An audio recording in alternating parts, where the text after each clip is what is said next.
finally here. I thought I had a little bit more time, but that's all right. I'm almost finished. You are very lucky. I have got these very exotic rare birds tonight to finish off your beautiful hat. I just need to trim one more feather. Ah, there we go.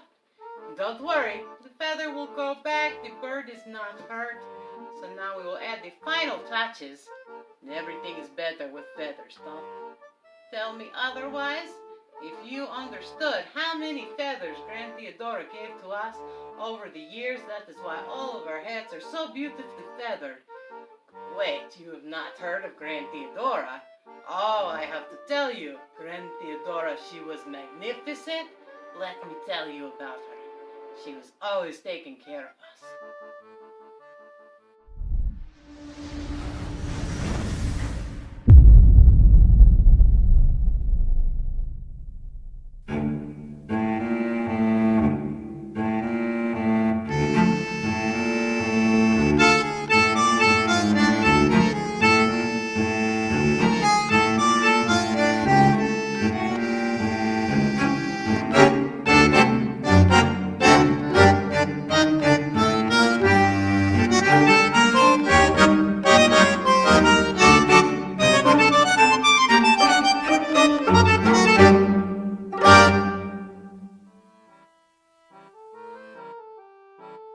Before Gran Tata, the caravan was watched over and run by her grandmother, Gran Theodora. Nobody knows how old she was when she finally disappeared. Some say she took her pet magpie, Zabura, and left, and some others say she simply refused to die. She was the first to draw her sword and never turned away from a fight, even after she lost her hand, and she was already an old woman at that time. Turks had swept into the mountains once again. Once again, the men were all called to fight the good fight, leaving most of the women back home to do the hard work alone. Of course, our family always had plenty of sisters to protect each other, and nobody fought harder than Gran Theodora.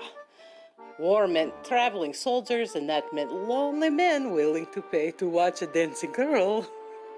The Constantin sisters could travel around, entertain the men, and make a pretty penny.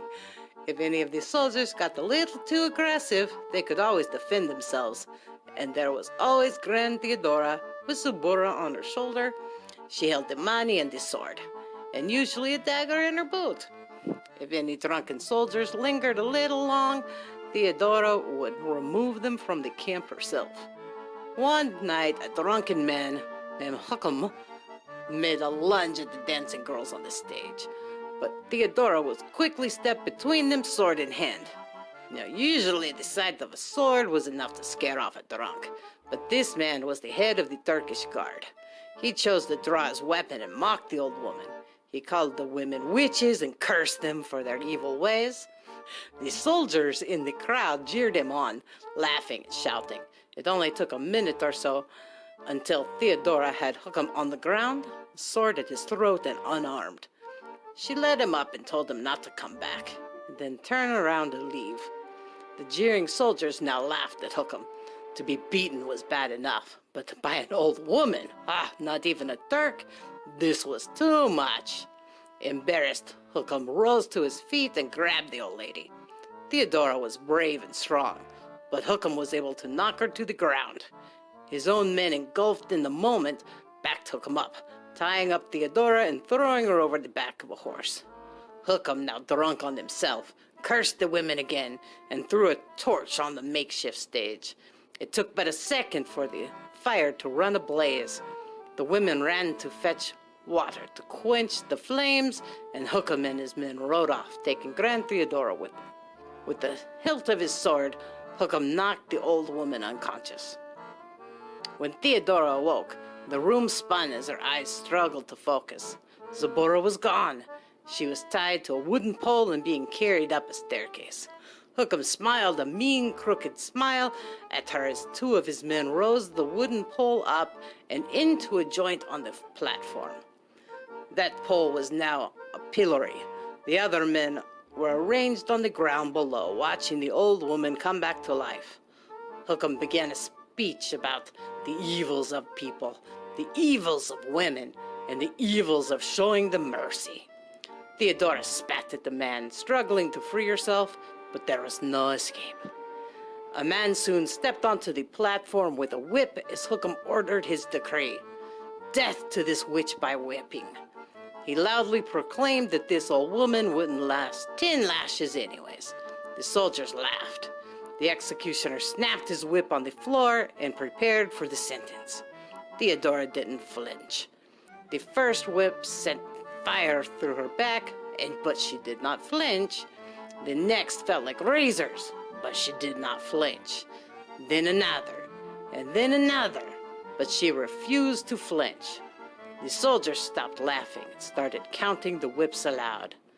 Alte, Yete, Zezek. By the time they reached Hiram, the men were no longer laughing. The woman still would not flinch. Hookham was enraged. He screamed that this was proof that she was a witch, proof that the devil was inside her. He ripped the remnants of the old woman's blouse off her bleeding frame and ordered the executioner to take a large stick and begin beating the woman. The executioner obliged. Once again, the men started counting out loud. And once again, by the time they got to Jeremy, the men stood in awe. Theodora was still there and had still not flinched. The soldiers were not sure what to think and began mumbling to each other. By now any man would have died, but this old woman was still standing. Maybe she was a witch. Hookham again called out that this was proof that the woman was a witch and that the only way to kill a witch was with fire. He ordered loose hay placed around her feet. Hookham personally took a torch and rested it at her feet. The fire spread quickly and the smoke grew thick. Theodora struggled against the ropes but did not cry out. As the smoke and flames began to spread around the woman, the soldiers all began to chant, Yankum, Yankum. The smoke grew thicker and thicker. Thinking to end this himself, Hookham joined the chant. Yankum, Yankum, pulled out his sword and plunged it into the smoke. A small black and white wing fell to the ground. The woman never flinched, never called out, and now was gone. The only ashes were that of the hay. They never asked how she lost her hand. She just fought left-handed. But now, I've taken enough of your time. Here is your beautiful hat. Thank you so much for shopping with Garb and Treasures. See you next time.